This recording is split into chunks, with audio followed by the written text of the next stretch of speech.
if I'm broadcasting here. Had a little glitch there for a moment. I think so, though.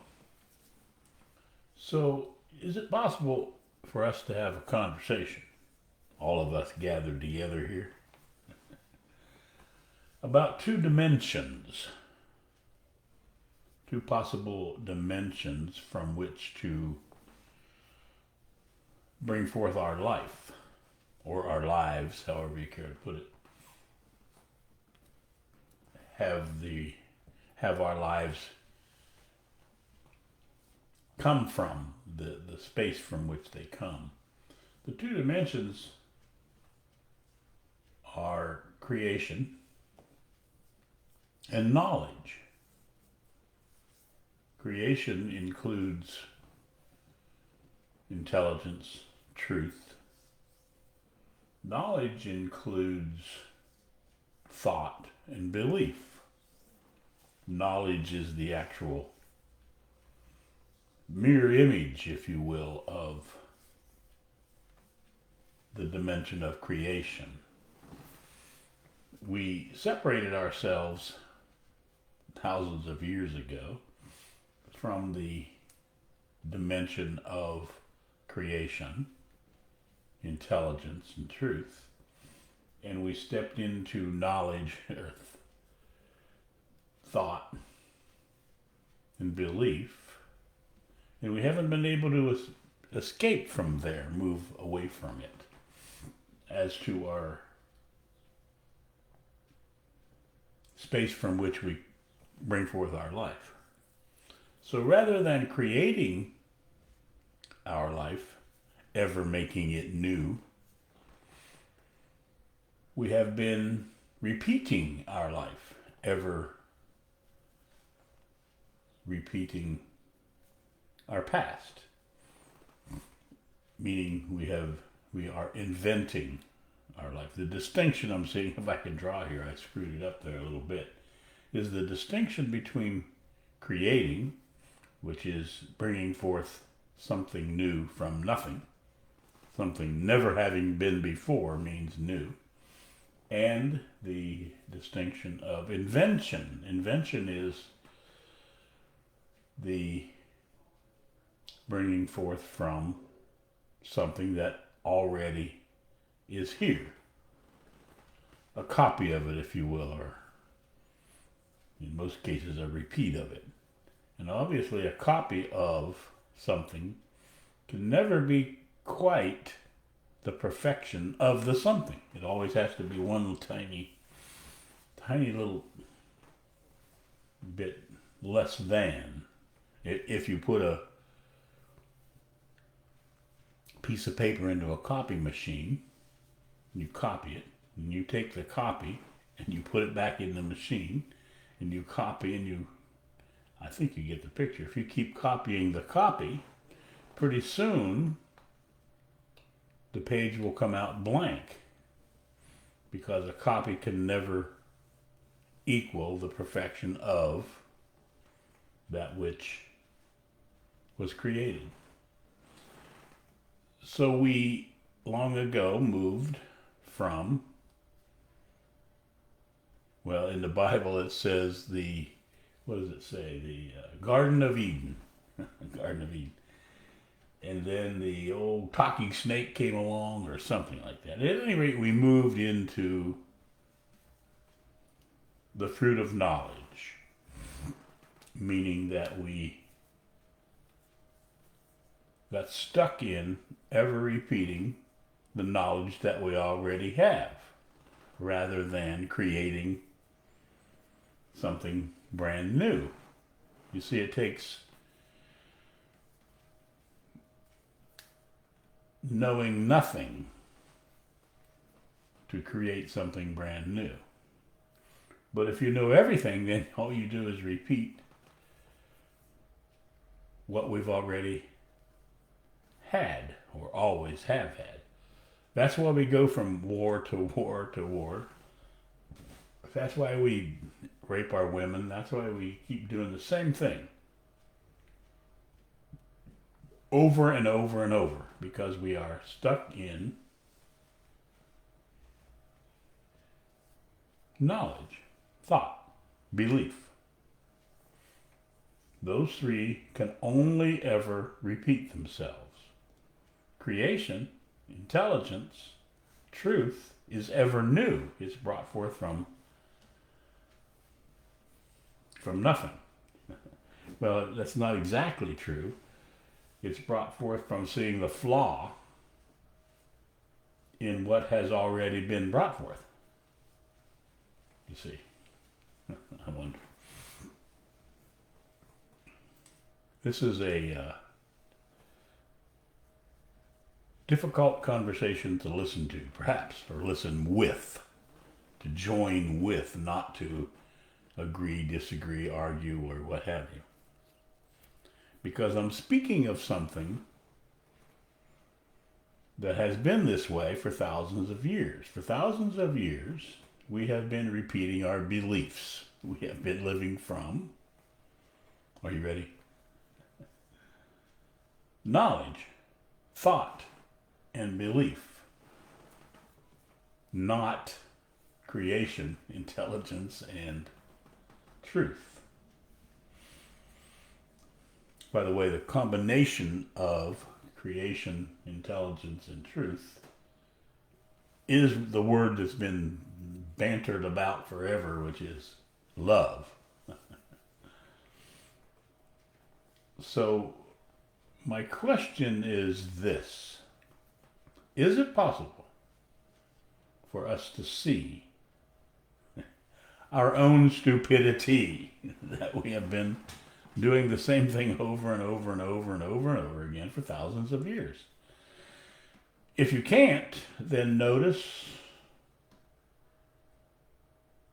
what has been happening for thousands of years. Wars, killings, maiming, murders, and wars, killing, maimings, and murders. Countries becoming huge and then collapsing, which, by the way, is where America is right about now. About ready to collapse unless we can catch the intricacies, the tiny little delicacy of what I'm speaking. And what I'm speaking of, about, and from is truth. Speaking the truth. You see, speaking the truth is the most difficult thing you'll ever do in your whole life. And, by the way, at the same time, it's the easiest thing in the world to do. The problem in between those two statements is discovering what the truth is. You see, we have been buried in knowledge, thought, and belief for so long that we think knowledge, thought, and belief is real. Well, that's because it is real. It's really what we're doing, but it's not real. Where's my buddy Jim? Real and actual. So what is the distinction I'm drawing here is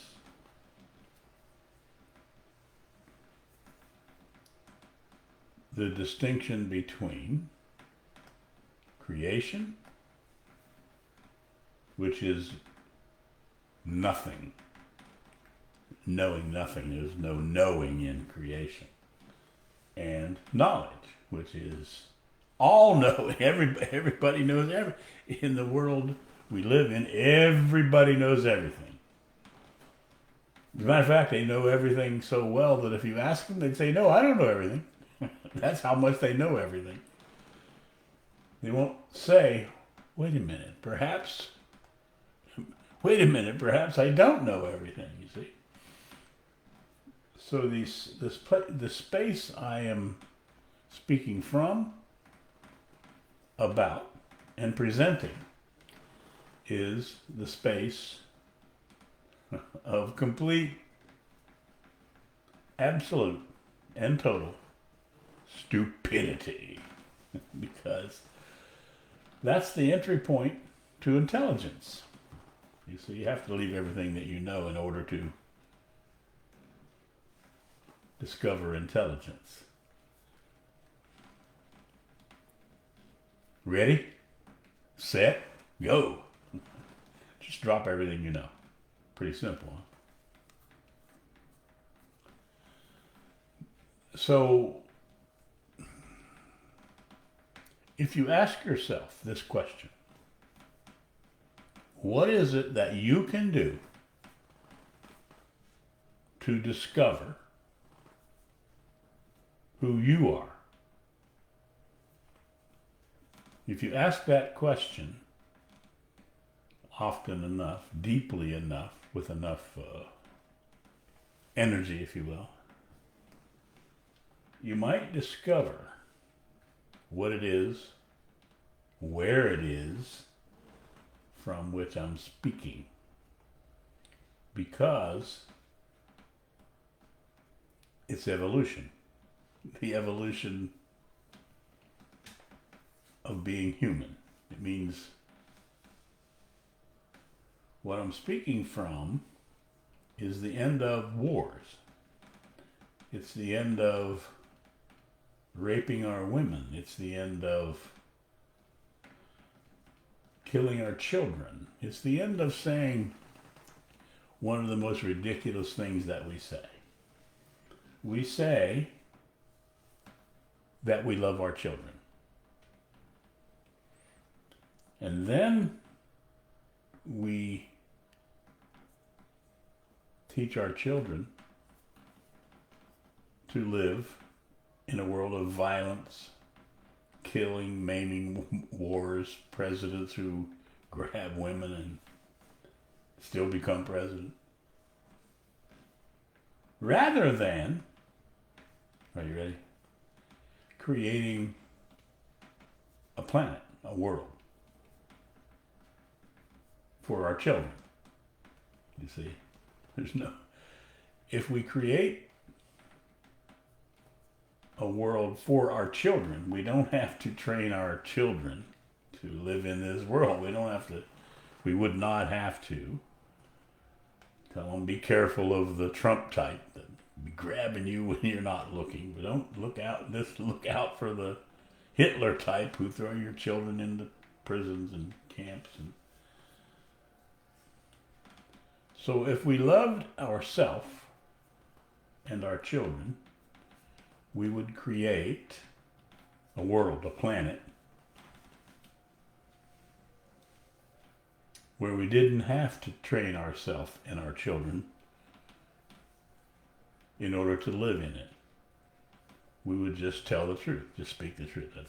That's it. That's why what I'm saying is speaking the truth is the easiest thing on the planet, which in the two dimensions makes it the most difficult thing ever to do for us, because we live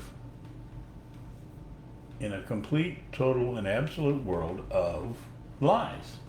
We live in the world of knowledge, thought, belief.